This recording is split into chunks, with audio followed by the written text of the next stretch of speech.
Once upon a time, in a small town, a local philosophy professor, known for his unique teaching methods, made a special visit to a primary school. The day of his visit, he arrived in a classroom, an intriguing glint in his eyes and a large empty glass jar tucked under his arm. This caught the kid's attention instantly. With an air of playful mystery, it was clear this wasn't going to be your usual school day. He placed it on the table in front of everyone, and then from under the table, he brought out a pile of large stones, each about the size of a fist. Carefully, he began placing these stones into the jar, one by one, until he could fit no more. He turned to the class and asked, "Is this jar full?" Seeing that no more stones could fit, the students nodded and replied, "Yes." To their surprise, the professor then pulled out a bag of pebbles. He started pouring them into the jar, shaking it slightly. Pebbles, much smaller than the stones, rolled into the open spaces between the stones. Again, he asked the class,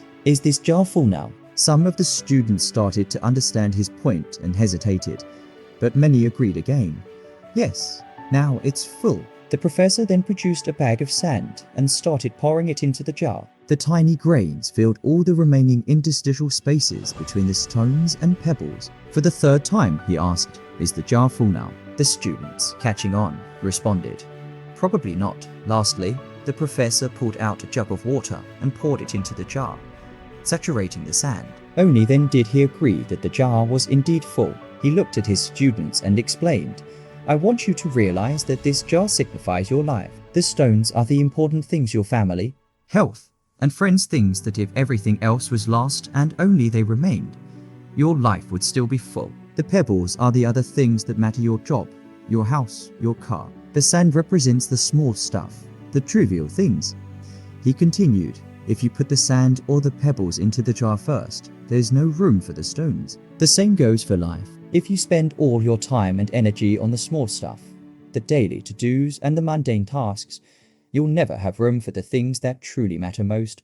The stones are those things critical to your true essence and happiness. They represent spending quality time with your loved ones, caring for your health, but also pursuing your dreams and passions. If you don't prioritize these, you may find at the end that you've left out the most important parts of your life." He then concluded powerfully, "Make sure you put the stones in first. They are your foundation, your main pillars. They are your family, your health, your dreams. Don't let the pebbles or the sand, the secondary tasks, the routine, the trivialities, take precedence over them. At the end of your journey, it is the stones that will weigh the most in your jar of life, defining its value and meaning. Let your life be driven by the things that enrich your spirit, that fulfill your soul, and that matter the most. The rest is just pebbles and sand." As the professor concluded his speech, a thoughtful student raised her hand and asked, "But professor, what about the water? Where does that fit into our lives?" The professor smiled at her insightful question and responded,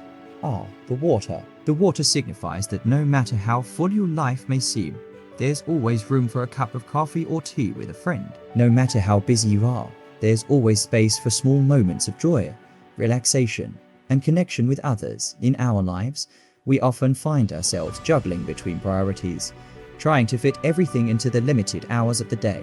We get so caught up in the hustle and bustle, the small tasks, that we sometimes forget what truly matters. This jar, our life, it's not infinite. It has only so much space. If we choose to fill it first with sand and pebbles, the mundane and the peripheral, we leave no room for the stones, the things of real value and meaning. So, I urge you, focus on your stones first: your family, your health, your passions, and your dreams. These are the aspects of your life that, when everything else is stripped away, will still leave you fulfilled and content. Take care of these precious stones first.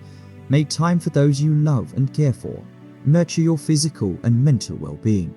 Pursue your passions fearlessly. And while you do that, never forget to make room for learning, growth, and kindness. And the water, that's the unexpected, the unplanned. That's the coffee with a friend, the spontaneous laughter, the shared moments of joy. Even when life seems so full, there's always room for these. There's always space to connect, to relax, to simply be. The pebbles and the sand, they'll fit in around the important stuff. They're the tasks and responsibilities that are necessary, but shouldn't consume all your time or energy. They shouldn't crowd out the space meant for your stones. In the end, remember, it's not about having a busy life filled to the brim.